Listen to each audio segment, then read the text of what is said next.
So ഇന്ന് നമ്മൾ ഇന്റഗ്രേഷനിൽ discuss ചെയ്യാൻ പോകുന്നതെന്ന് പറഞ്ഞു കഴിഞ്ഞാൽ ആന്റി ഡെറിവേറ്റീവ്സ് ആണ്. മീൻസ് ഇന്റഗ്രൽസ് എന്ന് പറയുന്നതിന് വേറൊരു നെയിമാണ് ആന്റി ഡെറിവേറ്റീവ്സ്. പക്ഷെ നമുക്ക് സിമ്പിൾ ആയിട്ട് means find anti derivative of some functions എന്ന് പറഞ്ഞ് ക്വസ്റ്റ്യൻസ് വരും.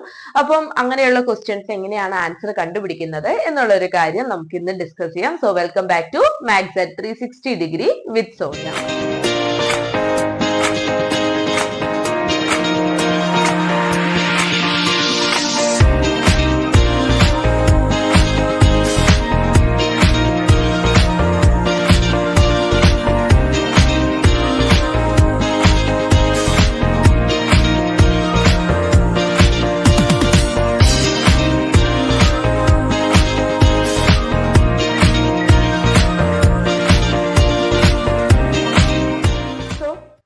ഇന്നത്തെ നമ്മുടെ ഡിസ്കഷനിൽ വരുന്ന ക്വസ്റ്റ്യൻസ് ഞാൻ ഇവിടെ ലിസ്റ്റ് ചെയ്തിട്ടുണ്ട്. sin 2x, cos 3x, e raised to 2x, ax plus b whole square, sin 2x minus 4 e raised to 3x.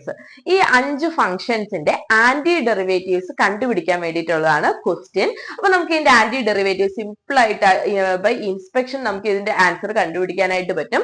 അപ്പം നമുക്കറിയണം ഡെറിവേറ്റീവ്സ് അതുപോലെ ഇന്റഗ്രൽസ്. അപ്പം ഡെറിവേറ്റീവ്സും ഇന്റഗ്രൽസും തമ്മിലുള്ള റിലേഷൻ തന്നെയാണ് ഈ ഒരു ആന്റി ഡെറിവേറ്റീവ്സ് എന്ന് പറഞ്ഞ പേര് ഇന്റഗ്രൽസിന് വരാനായിട്ടുള്ള കാരണം. അപ്പൊ നമുക്ക് sin 2x എന്ന് പറയുമ്പോൾ sin xന്റെ ഡെറിവേറ്റീവ് നമുക്കറിയാം. d by dx of sin x is equal to cos x ആണ്. d by dx of sin x is equal to cos x ആണ്. അതുപോലെ തന്നെ ഇന്റഗ്രൽ cos x ആണ് എന്ത്? Integral cos x is equal to minus sin x plus c. അപ്പം ഇങ്ങനെ sin x ഉം cos x ഉം തമ്മിലുള്ള റിലേഷൻ ഇന്റഗ്രേഷനിലൂടെയും ഡിഫറൻസിയേഷനിലൂടെയും നമ്മൾ പറഞ്ഞു. ഇനി sin 2x നമ്മൾ ഇന്റഗ്രേറ്റ് ചെയ്യാം. മീൻസ് അതിന്റെ ആന്റി ഡെറിവേറ്റീവ് ആണ് കണ്ടുപിടിക്കേണ്ടത് അല്ലെ?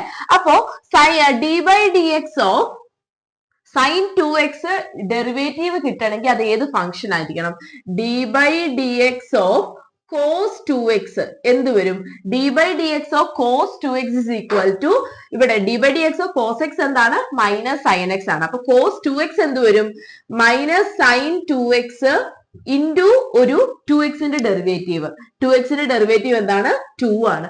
അപ്പൊ that is this is equal to minus 2 into sin 2x എന്ന് പറഞ്ഞു കഴിഞ്ഞാല് നമുക്ക് sin 2x നെ എങ്ങനെ എഴുതാം? sin 2x is equal to minus 1/2 into d by dx of cos 2x എന്ന് പറഞ്ഞു കഴിഞ്ഞാല് ഇതിന്റെ അർത്ഥം എന്താ? ഞാൻ ഓൾറെഡി ആന്റി ഡെറിവേറ്റീവ് എക്സ്പ്ലെയിൻ ചെയ്തിട്ടുണ്ട്. അതുകൊണ്ടാണ് ഞാൻ അതിന്റെ എക്സ്പ്ലനേഷനിലേക്ക് കിടക്കാത്തത്. കാണാത്തവർ തീർച്ചയായിട്ടും ആ ഒരു വീഡിയോ എടുത്ത് കാണുക. അത് ഞാൻ താഴെ മെൻഷൻ ചെയ്തിട്ടുണ്ട്. അപ്പൊ ഈ sin 2x ന്റെ ആന്റി ഡെറിവേറ്റീവ് എന്ത് വരും? ഇവിടെ നമുക്ക് മൈനസ് 1/2 cos 2x വരും. ഇനി ഇതുപോലെ തന്നെ അടുത്തത് cos 3x ഇതേ സിമിലർ വേയിൽ ചെയ്യുമ്പോൾ ഇവിടെ മൈനസിന്റെ വ്യത്യാസം വരുന്നുണ്ട് കേട്ടോ. cos 3x ചെയ്യുമ്പോൾ നമുക്ക് d by dx of cos 3x കിട്ടണമെങ്കിൽ എന്താ? sin 3x എടുക്കണം അല്ലെ? d by dx of sin 3x that is equal to എന്ത് കിട്ടും? cos 3x into 3 എന്ന് കിട്ടും. 3 എന്താണ്? Derivative of 3x. അപ്പൊ ദാറ്റ് ഈസ് നമുക്ക് ഇതിനെ എങ്ങനെ എഴുതാം? cos 3x is equal to 1/3 into d by dx of sin 3x. that is d by dx of 1/3 into sin 3x. that means ഈ cos 3x ന്റെ ആന്റി ഡെറിവേറ്റീവ് എന്ത് വരും? 1/3 into sin 3x വരും. Simple ആയിട്ട് നമുക്ക് കിട്ടി. ഇനി അടുത്തത് e raised to 2x. e raised to 2x എന്ന് പറയുമ്പോൾ e raised to x ന്റെ ഡെറിവേറ്റീവ് എന്താണ്? e raised to x തന്നെ. അപ്പൊ d by dx of e raised to 2x നമുക്ക് കിട്ടുകയാണെങ്കിൽ e raised to 2x തന്നെ എടുക്കണം അല്ലെ? അപ്പൊ d by dx of e raised to 2x is equal to 2 into e raised to 2x. അതെങ്ങനെയാ? e raised to 2x ന്റെ derivative e raised to 2x തന്നെ into derivative of 2x.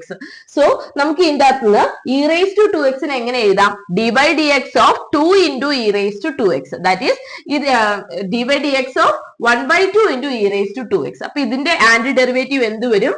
1/2 into e raised to 2x എന്ന് വരും. Anti derivative കിട്ടി. അപ്പൊ ഇതെന്ത് വരും? ax plus b whole square. അപ്പൊ ax plus b whole square നമുക്ക് ഡെറിവേറ്റീവ് ആയിട്ട് കിട്ടണമെങ്കിൽ നമുക്കറിയാം ഒരു formula d by dx of x raised to n എന്ന് പറഞ്ഞു കഴിഞ്ഞാല് n into x raised to n minus 1 ആണ്. അപ്പൊ നമുക്ക് ഇവിടെ d by D X of x raise to n, ഇവിടെ a X plus B whole square ആണ് അല്ലെ. അപ്പൊ ഹോൾ സ്ക്വയർ കിട്ടണമെങ്കിൽ മീൻസ് ഡെറിവേറ്റീവ് കിട്ടണമെങ്കിൽ derivative of function raise to n എന്ന് പറയുന്നത് n into x raise to n minus one degree കുറഞ്ഞു വരും അല്ലെ. അപ്പൊ ഇവിടെ a X plus B whole square കിട്ടണമെങ്കിൽ നമുക്ക് a X plus B whole ക്യൂബിന്റെ ഡെറിവേറ്റീവ് എടുക്കണം, അങ്ങനെ ചിന്തിക്കണം കേട്ടോ. അപ്പൊ നമുക്ക് D by D X of A X plus B whole cube that is equal to എന്ത് എഴുതാം, 3 into ax plus b whole square into ഇവിടെ കഴിഞ്ഞിട്ടില്ല, ഇനി ax plus b അവിടെ ഉള്ളിൽ ഫംഗ്ഷൻ ഓഫ് എക്സ് ആണ്. അപ്പൊ നമുക്ക് ഇവിടെ എന്ത് എഴുതാം, ax plus b യുടെ ഡെറിവേറ്റീവ് എന്താണ്, a. So this is equal to 3a into ax plus b whole square. അപ്പൊ ഇതിനെ ഒന്ന് മാറ്റി എഴുതി എങ്ങനെ എഴുതാം, ax plus b whole square is equal to d by dx of 1 by 3a into ax plus b whole cube. അപ്പൊ ഇതിന്റെ anti derivative എന്ത് വരും, 1 by 3a into ax plus b whole cube എന്ന് വരും. ഇനി ഈ last question sin 2x minus 4 e raised to 3x നമ്മൾ മുകളിൽ ചെയ്ത രണ്ടെണ്ണത്തിന്റെ ഒരു മീൻസ് ഒരു കമ്പൈൻ ചെയ്തതാണെന്ന് നമുക്ക് വേണമെങ്കിൽ പറയാം. ഇത് നിങ്ങൾക്ക് ഞാൻ ഹോംവർക്ക് ആയിട്ട് തരികയാണ്, നിങ്ങൾ ചെയ്ത് നോക്കുക. സിമ്പിൾ ആണെങ്കിൽ നിങ്ങൾ ചെയ്ത് നോക്കി ആൻസർ കമന്റ് ബോക്സിൽ അറിയിക്കുക. അതുപോലെ തന്നെ ഇനി ഒരു ക്വസ്റ്റ്യൻ കൂടി ഉണ്ട്, അത് വേറൊരു സിമിലർ വേയിൽ നമ്മൾ ഈ ഒരു ആന്റി ഡെറിവേറ്റീവ് കണ്ടുപിടിക്കുന്നതാണ്. അതും കൂടി ഡിസ്കസ് ചെയ്തിട്ട് നമുക്ക് ഇന്നത്തെ ക്ലാസ് അവസാനിപ്പിക്കാം. സോ നമ്മുടെ ഇന്നത്തെ ക്ലാസ്സിന്റെ ലാസ്റ്റ് ക്വസ്റ്റ്യൻ ആണ്.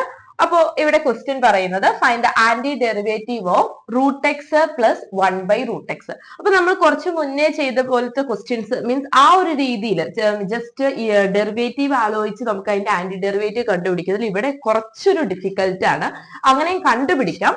പക്ഷെ ഇങ്ങനെ കുറച്ച് കോംപ്ലിക്കേറ്റഡ് ക്വസ്റ്റ്യൻസ് ആന്റി ഡെറിവേറ്റീവ് കണ്ടുപിടിക്കാനായിട്ട് വരുന്ന സമയത്ത് നമുക്ക് സിമ്പിൾ ആയിട്ട് ഇന്റഗ്രേഷൻ ചെയ്താൽ മതി. കാരണം ഞാൻ ഓൾറെഡി നിങ്ങളുടെ അടുത്ത് പറഞ്ഞു, ആന്റി ഡെറിവേറ്റീവ് എന്ന് പറഞ്ഞ എന്താ, അത് ഇന്റഗ്രൽ ആണ്.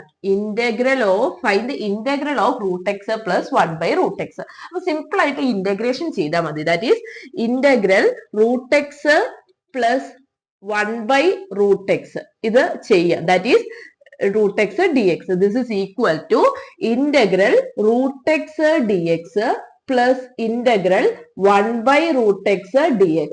ഇതിനെ എങ്ങനെ എഴുതാം, this is equal to integral x raised to 1 by 2 dx plus integral x raised to minus 1 by 2 dx. ഇനി നമുക്കൊരു ഫോർമുല അറിയാം, ദാറ്റ് ഈസ് ഇന്റഗ്രേഷന്റെ basic formula. Integral x raised to n dx is equal to x raised to n plus 1 divided by n plus 1 plus constant of integration c. So ഇതിനെ നമുക്ക് എങ്ങനെ എഴുതാം, this is x raised to n, n-ന് പകരം ഇവിടെ എന്താ ഉള്ളത് 1 by 2. അപ്പൊ എങ്ങനെ വരും, 1 by 2 plus 1. 1 by 2 plus 1 എന്താണ് 3 by 2. So x raised to ഞാൻ സ്റ്റെപ്പ് മുഴുവൻ എഴുതാണ്, x raised to 1 by 2 plus 1 divided by 1 by 2 plus 1 plus x raised to minus 1 by 2 plus 1 divided by minus 1 by 2 plus 1 plus constant of integration. ഇവിടെ നമ്മൾ ചെയ്യുന്ന സമയത്ത് ഇവിടെ ഈ രണ്ട് times ഞാൻ എന്ത് ചെയ്തിട്ടുണ്ട്, ഇന്റഗ്രേഷൻ ചെയ്തിട്ടുണ്ട്. അപ്പൊ നമുക്ക് വേണമെങ്കിൽ ഇവിടെ constant of integration C1 and constant of integration C2 എന്ന് കൊടുക്കാം. അത് കൊടുത്തില്ലെങ്കിലും കുഴപ്പമൊന്നുമില്ല, ഞാൻ ജസ്റ്റ് എല്ലാം പറയണല്ലോ എന്നുള്ള രീതിയിൽ C1 C2 എടുത്ത് പറഞ്ഞതാണ്.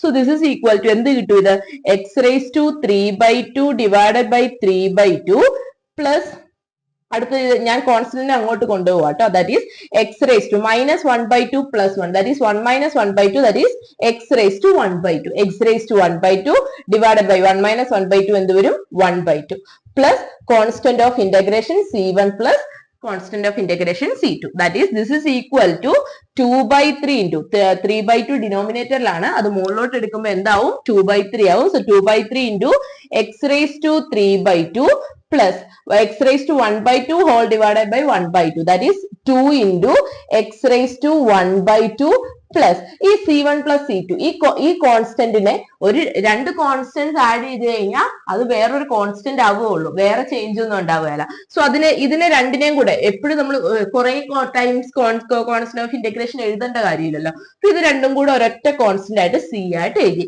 സോ ഇതിന്റെ ആന്റി ഡെറിവേറ്റീവ് എന്താന്ന് പറയാം, that is root X plus 1 by root എക്സിന്റെ ആന്റി ഡെറിവേറ്റീവ് എന്താണ്, 2 by 3 into x raised to 3 by 2 plus 2 into x raised to 1 by 2 plus c. അപ്പൊ ഇതുപോലെ ആന്റി ഡെറിവേറ്റീവ് കണ്ടുപിടിക്കേണ്ട പ്രോബ്ലംസ് നിങ്ങൾ എന്തെങ്കിലും ഉണ്ടെങ്കിൽ നിങ്ങൾ കമന്റ് ബോക്സിലൂടെ അറിയിക്കുക. ഇനി നമുക്ക് അടുത്ത സെക്ഷൻ പറയുന്നത് ഇന്റഗ്രേഷന്റെ മെത്തേഡ്സ് ആണ്. മെത്തേഡ്സ് ഓഫ് ഇന്റഗ്രേഷൻ അടുത്ത ക്ലാസ്സുകളിലൂടെ നമുക്ക് ഡിസ്കസ് ചെയ്യാം. അപ്പൊ ഇന്റഗ്രേഷൻ ക്ലാസ്സുകൾ യൂസ്ഫുൾ ആണ് എന്ന് ഞാൻ വിചാരിക്കുന്നു. ആരെങ്കിലും ആദ്യമായിട്ട് ചാനൽ കാണുന്നുണ്ടെങ്കിൽ തീർച്ചയായിട്ടും ചാനൽ ലൈക്ക് ചെയ്യുക, സബ്സ്ക്രൈബ് ചെയ്യുക, നിങ്ങളുടെ ഫ്രണ്ട്സിന് ഷെയർ ചെയ്യുക കേട്ടോ. അപ്പൊ നമുക്ക് അടുത്ത ക്ലാസ്സിൽ കാണാം.